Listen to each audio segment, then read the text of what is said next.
জাতীয় লীগ এবং এই জাতীয় লীগ টার্মটা এত ইম্পর্টেন্ট কেন? আজকে হয়তো এই প্রতিবেদনে আমরা এই জিনিসটা নিয়ে আলোচনা করব। কেন জাতীয় লীগ এত জনপ্রিয়? জাতীয় লীগ হচ্ছে কি হচ্ছে না সেটা নিয়ে সবার এত চিন্তা কেন?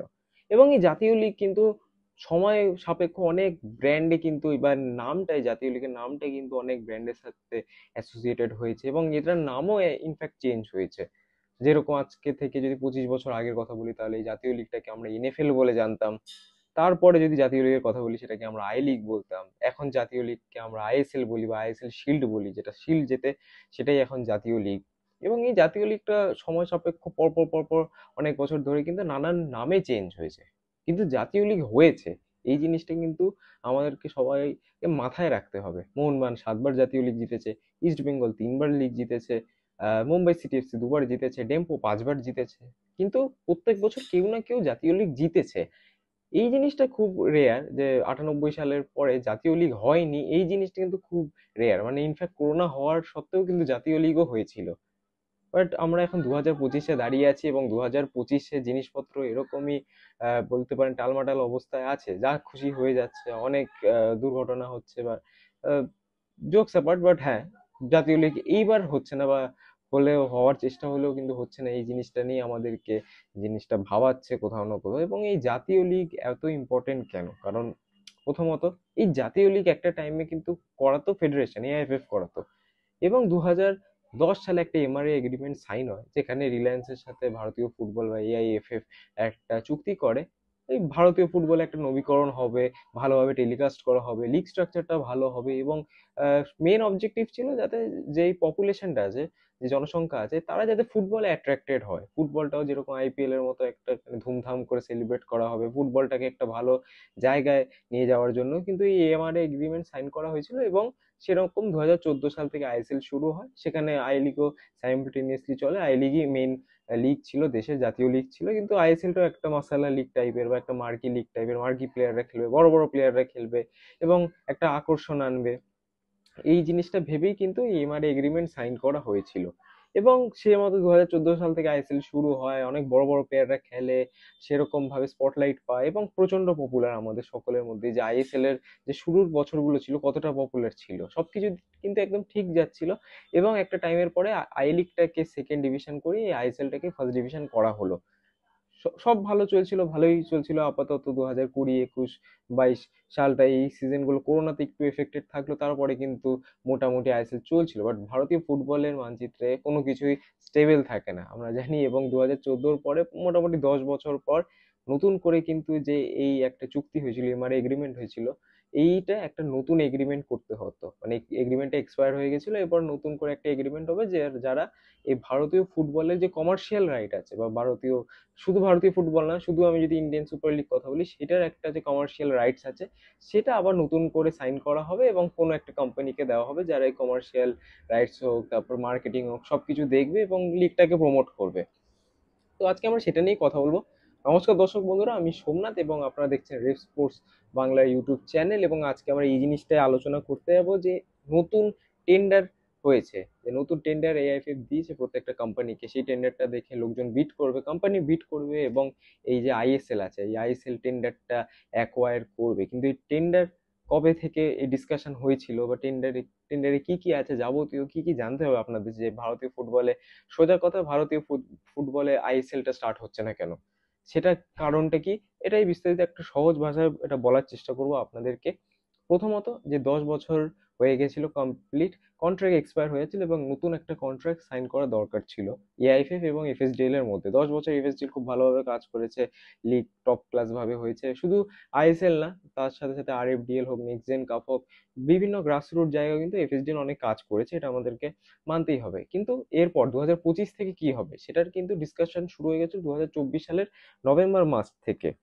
এবার যদি এই কথাটা বলি কবে থেকে শুরু হয়েছিল, নভেম্বর 21, 2024 প্রথম মিটিং হয় এআইএফএফ এবং এফএসডিএল এর মধ্যে, যে নতুন যে পরবর্তী বছর আছে, সেই বছরে এফএসডিএল থাকবে কি থাকবে না, এফএসডিএল কিভাবে হ্যান্ডেল করবে সব জিনিসগুলো, এইসব জিনিস নিয়ে কিন্তু ডিসকাশন হয়েছিল। এবং অনেকদিন আগে হয়েছে, তারপরে বেশ কিছু মাস ডিসকাশন হয়েছে।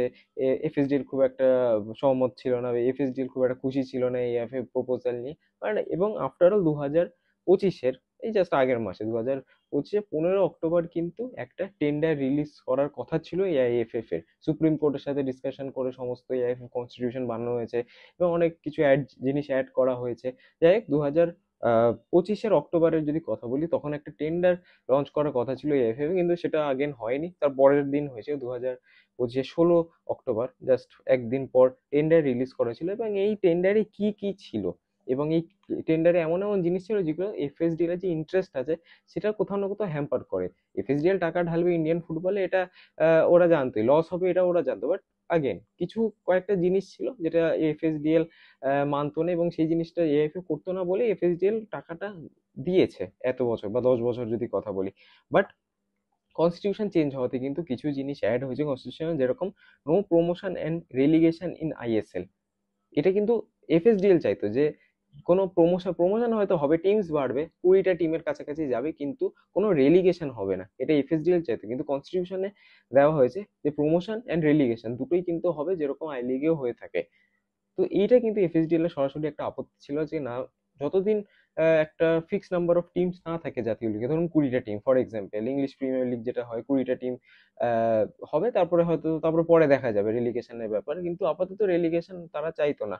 প্লাস যে লিগটা ছিল, লিগটা যদি বলো ওন এআইএফএফ করতো, কিন্তু অপারেট যাতে এআইএফএফ না করে, এইটা কিন্তু এফএসডিএল চাইতো, মানে এফএসডিএল অপারেট করবে লিগটাকে, যাতে এআইএফএফ লিগটা ওন করে, কিন্তু এআইএফএফ লিগটা অপারেট যেন না করে, এই জিনিসটা এআইএফএফ এর, সরি এফএসডিএল এর লাগতো। কিন্তু এই জিনিসটাও ভায়োলেট হয়েছিল, তাদের তাদের ইন্টারেস্ট মেলেনি, এবং কনস্টিটিউশনে লেখা ছিল যে এআইএফএফই কিন্তু সমস্ত লিগ টিগ ওন করবে, অ্যান্ড অ্যাগেন প্রমোশন এন্ড রেলিগেশনও হবে। এই দুটো জিনিস কিন্তু এফএসডিএল এর পছন্দ ছিল না, এবং সেই জন্য তারা বিট করেনি, এবং বিট করেনি সেই বিষয়ে আসছি। বাট হ্যাঁ, অ্যাগেন 16 অক্টোবর টেন্ডার বেরোয়, এবং এই টেন্ডারে কিন্তু অনেক কিছু থাকে যেগুলো কোথাও না কোথাও এফএসডিএল কে সেভাবে ইন্টারেস্ট করেনি বিট করতে, তো সেখানে অবশ্যই ছিল। এবং লাস্ট যদি 5 বছরের কথা বলি, তাহলে এফএসডিএল কিন্তু এআইএফএফ কে 50 কোটি, এফএসডিএল রাদার রিলায়েন্স কিন্তু এআইএফএফ কে 50 কোটি টাকার মতো একটা অ্যামাউন্ট দিত প্রত্যেক বছর কমার্শিয়াল রাইটস কেনার জন্য, বা ইন্ডিয়ান ফুটবলের যে কমার্শিয়াল রাইটস আছে সেটার জন্য 50 কোটি টাকা পার ইয়ার দিত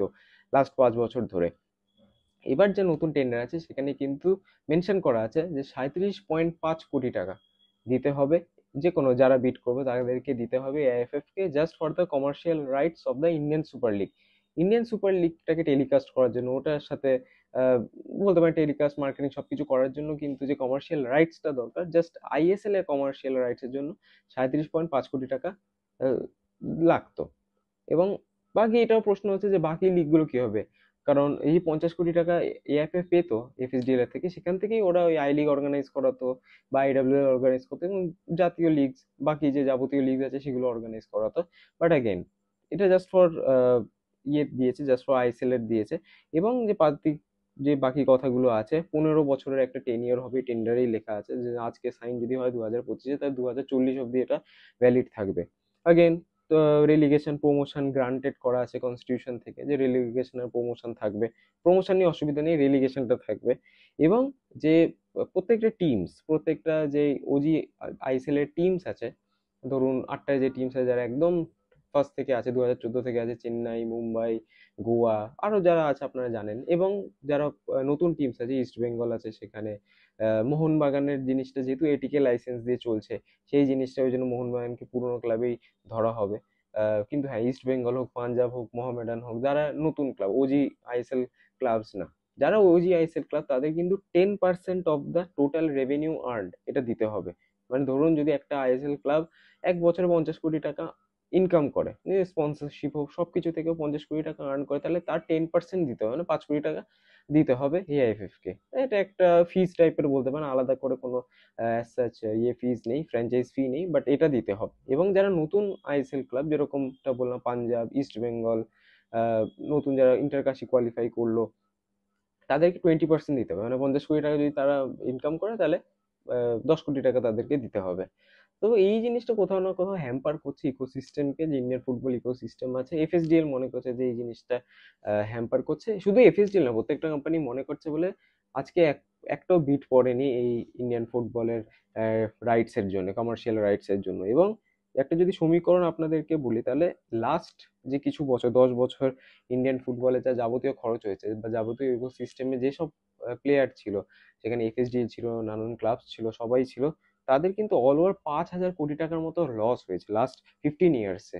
আজকে 2010 থেকে শুরু করে আজকে 2025, লাস্ট 15 ইয়ার্সে প্রায় 5,000 কোটি টাকার মতো লস হয়েছে। এবং এই টাকাটার উল্লেখ কিন্তু এআইএফএফ করছে না, যে লাস্ট 15 বছরে এত টাকা লস হয়েছে এবং এটা ওভারকাম করার জন্য বা এটা ব্যালেন্স আউট করার জন্য নতুন কিছু মেজার্স রাখার দরকার নেই, এসব কেউই ডিসকাস করে না। তো এটাও কোথাও না কোথাও হ্যাম্পার করছে এফএসডিএল কে, বা এফএসডিএল মনে করছে যে এই জিনিসটা ঠিক না।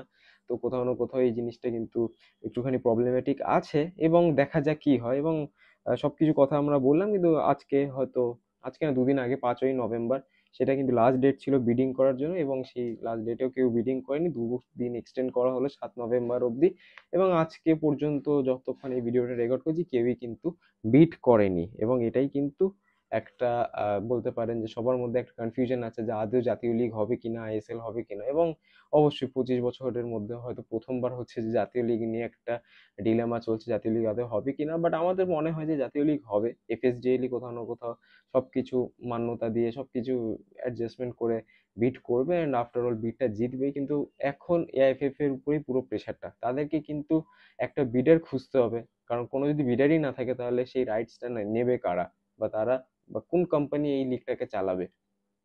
তো এটা কিন্তু এএফ কে দেখতে হবে, এবং এফএসডিএল ও নিশ্চয়ই এটা প্রেশার ট্যাকটিক্স এই বিট করেনি। আবার হয়তো নতুন করে বসা হবে এআইএফএফ এবং এফএসডিএল এর মধ্যে, এবং সেখানে কিন্তু অনেক কিছু ইফস অ্যান্ড বাটস আছে, কিন্তু এটা একটা লেন্দি প্রসেস। আগে এফএসডিএল এ একটা বড় চাহিদা আছে, সেটা হচ্ছে যে রেলিগেশন এখন করানো যাবে না, এবং এইটা যদি চেঞ্জ করতে হয় তাহলে এএফ কনস্টিটিউশনটাকে অ্যামেন্ড করতে হবে।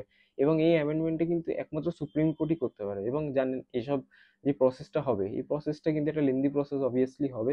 এবং তারপরে কিন্তু এফএসডিএল হয়তো কোথাও না কোথাও ভাববে যে না, এখন হয়তো আমাদের যে আহ, চাহিদাগুলো আছে সেগুলো কোথাও না কোথাও পূরণ হচ্ছে, তখন হয়তো তারা বিট করবে অ্যান্ড তারপরে বিটটা জিতবে। তো এটা একটা লেন্দি প্রসেস আফটার অল। মানে ওভারঅল এটাই বলার যে এখন ভারতীয় ফুটবল কিন্তু যথেষ্ট খারাপ অবস্থায় আছে। লিগ কবে হবে সেটা নিয়ে একটা দোটানা আছে, এবং কিছুক্ষণ আগে লাইভেও আমরা সেই জিনিসটাই আলোচনা করলাম যে আহ, সময় কিন্তু হাতে আর বেশি নেই। ডিসেম্বর মাস প্রায় চলে এসেছে, বা ডিসেম্বর মাসেই আগেন খেলা হবে, তার আগে কোনো খেলা নেই। এবং ডিসেম্বর মাসে সুপার কাপ প্রথম সপ্তাহতেই শেষ হয়ে যাবে, অ্যান্ড দেন কি, দেন কিন্তু ইন্ডিয়ান ফুটবল শেষ হতে আর মাত্র 4 মাস আছে। এপ্রিল মাসে ইন্ডিয়ান ফুটবল শেষ হয়ে যায়। তারপরে মে জুন জুলাই সেরকম খেলা হয় না, কারণ সুটেবল না ইন্ডিয়ান ওয়েদারে। এপ্রিলে শেষ হয়ে যাবে। এপ্রিল মাসের মধ্যেই কিন্তু আইএসএল হোক বা জাতীয় লিগ হোক, এটা শেষ করতে হবে। এতগুলো খেলা, ইন্টারকাশি নতুন টিম, 14 নম্বর টিম, এবং যদি দুটো করে ম্যাচ প্রত্যেকটা টিম খেলে, তাহলে প্রায় 26টা ম্যাচ খেলতে হবে তাদেরকে। এতগুলো ম্যাচ মাত্র 4 মাসের মাথায় কি করে হবে? তার আগেও কিন্তু এই ইন্টারন্যাশনাল ব্রেক এগুলো আছে। তো 3.5 মাসের মধ্যে কি সম্ভব আদৌ এই পুরো লিগটা করা, নাকি ম্যাচেস এবার থেকে কমানো হবে, বা একবারেই খেলানো হবে? যেখানে 26টা ম্যাচ খেলার কথা প্রত্যেকটা টিমের, হয়তো মাত্র 13টা ম্যাচ খেলতে হবে। তো এই জিনিসটা অবশ্যই এআইএফএফ কে দেখতে হবে, এবং এফএসডিএল এর এখন কিছু করার নেই। এফএসডিএল নিজেদের যে ডিমান্ড আছে সেগুলো এআইএফএফ এর সামনে দেবে, এবং এআইএফএফ কে সেভাবেই কাজ করতে হবে, নেগোশিয়েট করতে হবে। তারপরেই হয়তো আমরা কিছু একটা ডেভেলপমেন্ট পাবো, কিছু একটা আপডেট পাবো। বাট আগেন এই প্রতিবেদনটা এটার জন্যই বানানো, যে আপনাদেরকে সহজভাবে বুঝিয়ে দেওয়া যে কেন আইএসএল এত ডিলে হচ্ছে, এবং কেন কোন জায়গায় আমরা দাঁড়িয়ে আছি। এফএসডিএল যতদিন একটা নতুন এগ্রিমেন্ট না সাইন করে, বা এফএসডিএল কেন, কোনো কোম্পানি যদি না সাইন করে, তাহলে আইএসএল এর মতো একটা হাই ভোল্টেজ লিগ চালানো কিন্তু সম্ভব না। মানে এত ভালো ব্রডকাস্টিং, এত কিছু, এত মানে এক্সপেন্সিভ যে টিমস বা এত ফ্র্যাঞ্চাইজিস যারা এত টাকা ঢালছে, কেউই আর কন্টিনিউ করবে না যদি এফএসডিএল বা সাইমালটেনিয়াসলি অত বড় একটা কোম্পানি যদি কমার্শিয়াল রাইটস না কেনে। তো এইটাই একটা ওভারঅল ভিডিও। অবশ্যই জানাবেন কেমন লেগেছে। একটা সাম আপ করার চেষ্টা করলাম সহজ ভাষায়, আশা করি বোঝাতে পেরেছি আপনাদেরকে। তো অবশ্যই ভিডিওটা বলবেন কেমন লেগেছে, এবং আপনার সাথে দেখা হবে পরবর্তী ভিডিওতে। ততদিনে ভালো থাকবেন, সুস্থ থাকবেন, এবং নমস্কার।